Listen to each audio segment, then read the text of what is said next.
Welcome to Fantastic Vision. Please subscribe us before you watch today's video. Rare earth is not soil, but a general term for 17 kinds of metal elements. They are widely used in defense, chips, military industry, new energy vehicles and other fields, and are very important key materials. In the field of rare earths, everyone knows that China is very strong. But where exactly is China's rare earth strength? In fact, many people may not know, and they all think that it is because of the largest reserves and the formation of a monopoly. In fact, the entire rare earth industry chain is divided into four main steps, namely, beneficiation, to produce concentrates, separation of rare earth oxides, smelting and separation of single metals, processing into functional materials. At present, China has a lot of rare earth reserves, but in fact, it only accounts for about 40% of the world's total, and it cannot form a monopoly. In fact, the United States also has a large number of rare earth reserves, and countries such as Russia, Brazil, and Vietnam also have rare earths. It can even be said that most countries lack not rare earth mines, but production and processing capabilities. China's real strength is actually in the production and processing capabilities of rare earths, which has strangled the neck of the United States, not in minerals. Data shows that China's rare earth refined production currently accounts for 92% of the global share, especially in terms of heavy rare earths. Its refining capacity is as high as 99%. Almost all heavy rare earths in the world are refined by China. So even if the United States, Brazil, Vietnam, and other countries have rare earths, after they are mined, there is a high probability that their rare earth concentrates will be shipped to China for processing and refining, and then shipped back. This is also the reason why China imports so many rare earths every year, and also exports so many rare earths. That is, China imports crude rare earths, processes them into refined rare earths, and then exports them. At present, the domestic purification of rare earth elements can reach an ultra-high 6N, 99.9999%, while countries and regions like the United States are even working hard at the level of 2N, 3N. In fact, it is not just a technical difference. In terms of technology, if the United States is willing to spend money on research and development, it is not that difficult. The real difficulty lies in the fact that China truly owns and masters large-scale production, forming a complete set of 10,000-ton industrial chain.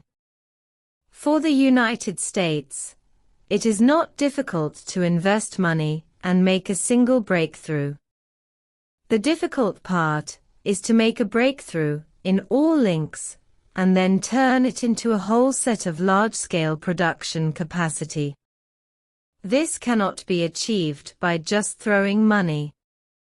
For American capitalists, economic benefits are needed. If a huge amount of money is invested and no money is made in the end, the industry is unlikely to develop healthily. The American social model is destined to make it impossible for them to concentrate their efforts on major events.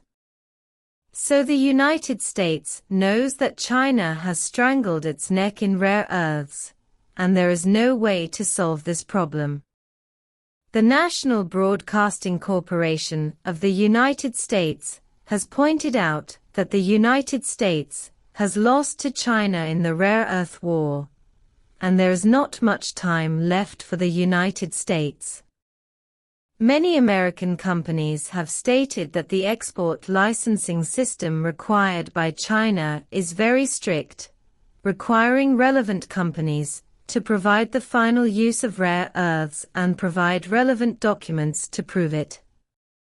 For this reason, American companies are very worried about the leakage of commercial secrets.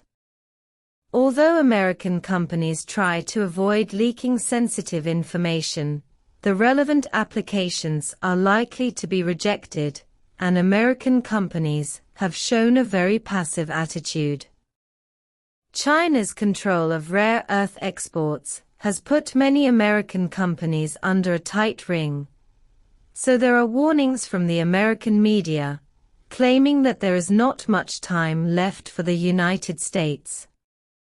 The United States itself has a large amount of rare earth minerals, but the United States did not pay attention to related industries at first. Now the United States regrets it, because the United States has lost the golden period of development of related industries. Many weapons developed by the United States require rare earth materials. In the short term, the United States cannot get rid of its dependence on China. For this reason, the U.S. Treasury Secretary once again made a request for rare earth supply. In fact, when the United States demanded that China relax its rare earth controls, the United States did not relax its restrictions on the export of China's high-tech products. The United States did not allow China to import high-end chip products, thereby trying to prevent the development of China's high-tech. Obviously, the United States is a typical double standard. This is different now. Now the United States has also tasted the taste of being sanctioned, which is also a great irony. 15 years ago, the United States made a harsh statement that it would take 10 years to catch up with China's rare earth supply chain and no longer be strangled, but 15 years have passed. Recently, the US media also said that it would take 10 years for the United States to build a complete rare earth supply chain like China. As for whether it will be the same in 10 years, we have actually seen the results. So this is why there have been frequent reports recently that the United States wants to exchange chips for rare earths. The reason is that they really cannot do without China's rare earths and rare earth technology.